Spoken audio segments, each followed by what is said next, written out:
Don't call it a comeback. It's been around for years.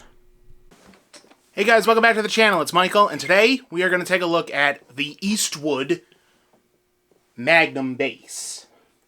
A very interesting 4-string with a much more interesting backstory. Let's get to it.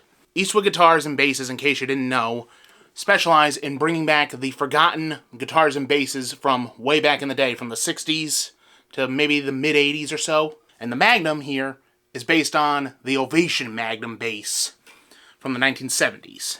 So a little history on Ovation is in order.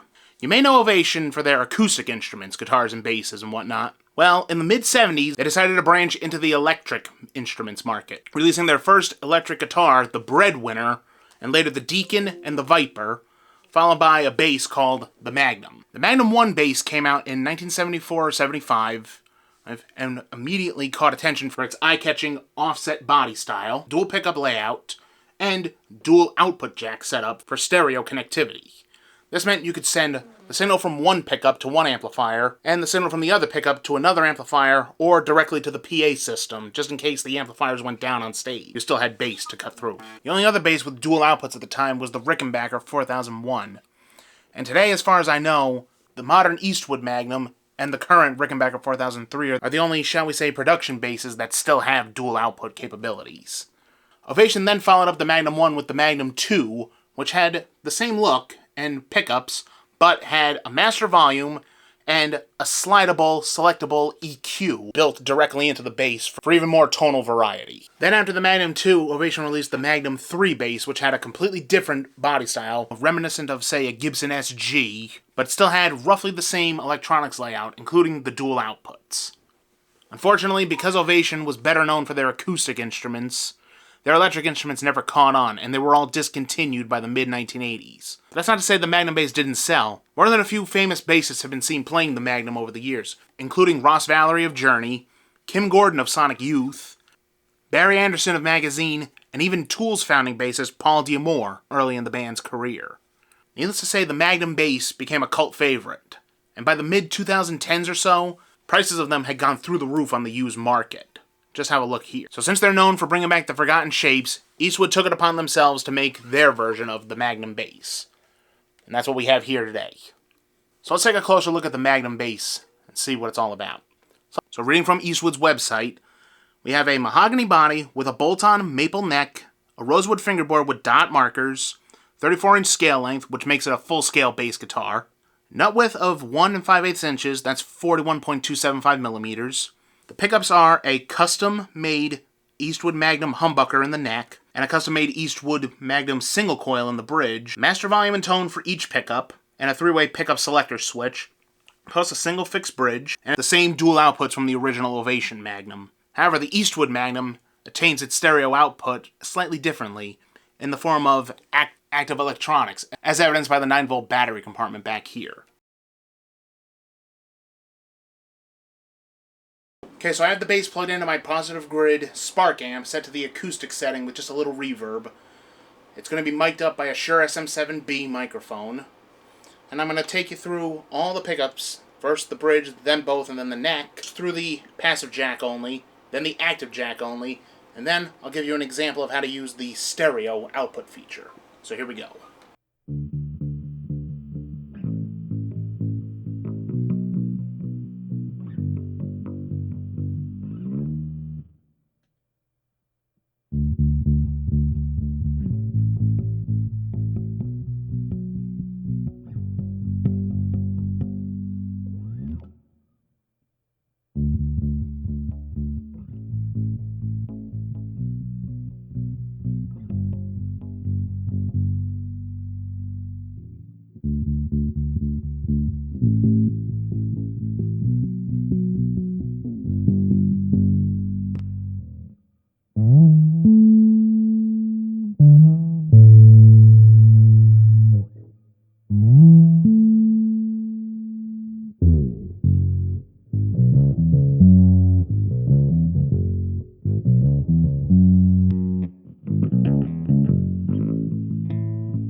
So as you can hear, the active output jack actually increases the volume of the pickups, which can be handy when recording. Let's say the engineer says, that's not loud enough, we can't hear you. You can just switch to the active jack and resolve that problem. Now to demonstrate the stereo output capabilities of the bass, I'm going to take another cable and send the signal from the active jack directly into my Focusrite Scarlett Solo and then into Reaper, just for a dry signal that I can record while I monitor along through the amp. Here goes.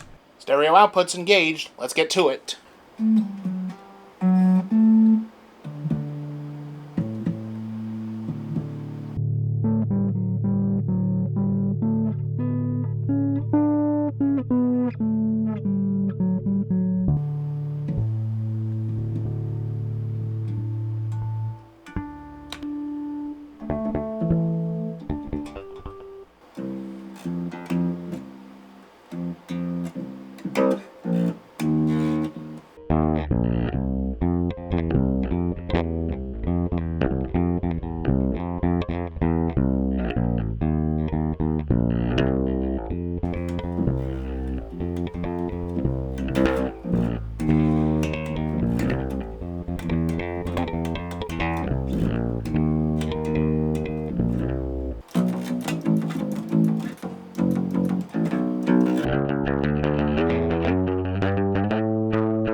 So as you can hear, the Eastwood Magnum has a plethora of tones on board. From the 2 pickups, 1 humbucker, 1 single coil, mono or stereo output options, passive and active output options. When was the last time you saw a guitar or a bass that has that on board? And in an instrument that's below $1,000. So I hope you found the video useful, or at least entertaining. Be sure to like, comment, subscribe, and ring the bell so you can be notified whenever I upload a new video. And until then, rock on. I'll see you next time.